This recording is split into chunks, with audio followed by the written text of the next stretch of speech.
Sina JM at Binsoy na matulog sa loob ng bahay. Pero pwede kayo dito matulog, tapos enjoy nyo naman sila tomorrow. Pwede, Pero kailangan din namin silang... isipin ba? Siyempre, alam mo naman, iba yung tension na between sa inyo sa kanila. Family. Pwede na kayo matulog. Dito na Kami kayo lang naman matulog. dito. Pwede dito sa sofa. Oo. Dito tayo, kasya tayo. Awas lang tayo. May-entice din namin for all the privileges that we have. Like, on the shower call, you can get your clothes now. Hatidan nyo na lang ng food. Oo, yung Ito tira na lang, hatidan nyo na lang ng food. Tapos babalik lang naman Feeling kayo kong doon. aga niyong kumain ng dinner, magugutom pa yan.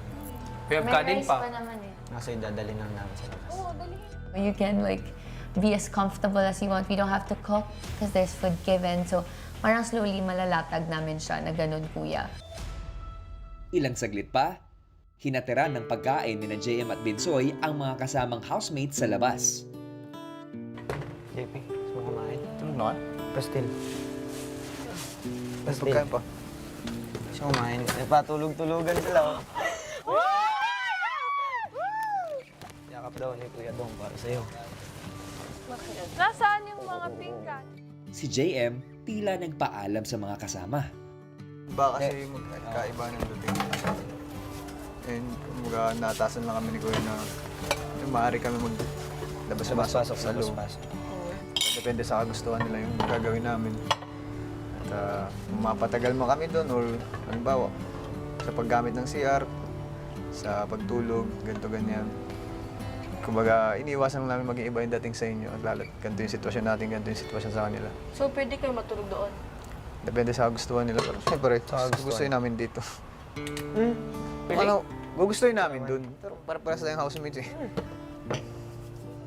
Kuya, syempre nakakalungkot lang dahil sila lang yung may karapatan pumasok sa loob ng inyong bahay, maglabas-pasok sa bahay nyo. Even na housemates din po kami. Pero kung gusto niya matulog sa loob, okay lang naman din. Oo. For me, it's Teka lang, ba't parang sila yung nandito? Ay, pati sa No? Tayo housemate eh. JP, walang katabi dito. Kung gusto niyo naman matulog sa loob, ayos lang naman Hindi yun. namin gusto eh. Dito ang gusto ko. Dito ang gusto namin. Bakit hindi niyo mas pinili sa loob? Unfair naman kasi para sa inyo. Bakit magiging unfair? I-flag niyo naman Kung yun. kayo nandito sa sitwasyon na to, hindi nyo rin gugustuhin. Lalo't kita nyo yung pinagkaiba sa loob sa kayong dito. Eh pare-parehas naman tayo housemate We're just dito. saying, kung gusto niyo, okay lang. Matapos magsabi sa mga kasama, si JM kinausap ng solo si Binsoy. Ano bang trip mo? Gusto mo doon matulog? Baga naman. Tapos dito na lang muna ako. Nakawa ko eh. Iba kasi yung dating sa akin eh. Masyado tayo napa-enjoy sa loob. Yung nga din yung mahirap sa side natin. Yung mga magiging unfair din sa kanila. Mga tayo itong mga pulubi. Thank you po. Pero at least tayo, housemate tayo. Sila, housemate. Pwede naman siguro. Like, tumambay tayo dun sa loob. Tapos, dito ulit natulog mamaya. If you were in their place, would you have stayed here?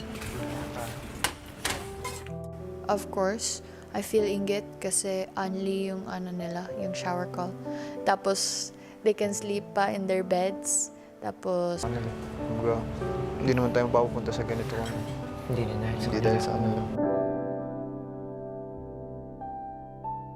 Pagbalik ng dalawa sa loob ng bahay, Tulog ka dito. Hindi, ito na lang ilagay mo. sala. Kayong dalawa. Sulitin na natin to. The signs we're getting is that they seem excited to sleep inside the house and stay inside the house and have all the luxuries that we have, such as the showers and their own clothes and things like that. Magpapaalam ako sa labas. Mamaya. Sige, let's go. Let's do this. Wait, what? Ha? Punta muna ako kay JM. Sige.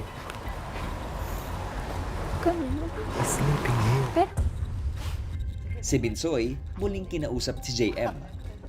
Dito ako natulog. Ano ba lang? Diyan kasi.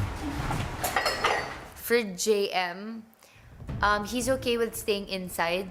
May mga indicators din naman siya na, oo, dito siya, gusto niyang makasama kami.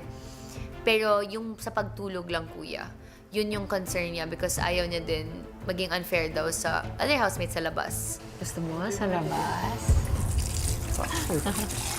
Bukas na Ayaw bukas. mo sa Bago ka akin? magising, nandito ako. Matutulog ka dito? walang katabi. Bakit samahan niya si Jaren? Bakit ikaw hindi dito sa loob? Ligo kaya muna ako dito. Kahit naman, Like, shower call, start na. Pero, unlimited. walang oras, unlimited. Ay, sorry.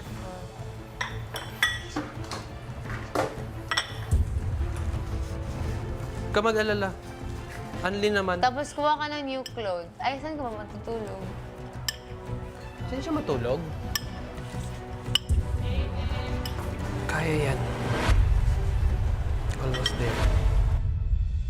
I included Therese in our plan because we know that Bensoy loves grooming and skincare and self-care. So we were doing face masks with Bensoy. Ba't The manipis? besties Manipis are lang talaga? back. Are you happy, Soy? Oo naman, syempre. Ako naaawa sa sarili ko. Ako kinakabahan ako pero at the same time, kailangan ko talagang maghanda. You deserve to rest. Sulitin mo na to. Nagpaalam na ako kay JM na pabibigyan ko yung gusto ni Jaren na makikitulog ako sa kanila. Di lang naman ako dapat yung magdesisyon kundi kaming dalawa dahil dalawa naman kaming naatasan sa task na ito. Yun po, kuya. Sleepover! I mean, you could think of this as your prize. I sort of feel a bit guilty because I'm not being completely honest with Bensoy. But at the same time, I've convinced myself that Bensoy deserves this luxury for being the most, doing the most. Ilang saglit pa matapos maligo ni JM, Ilan ka na kayo? Bakit hindi ginagawa?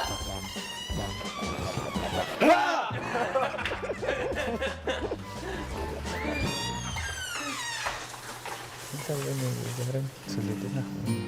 Hindi ka kaya matulog. Hindi, naisip ko. Oo nga. Eh, hindi mo. Lagay ko lang to sa... No, nothing, bro. I think JM will gonna sleep here.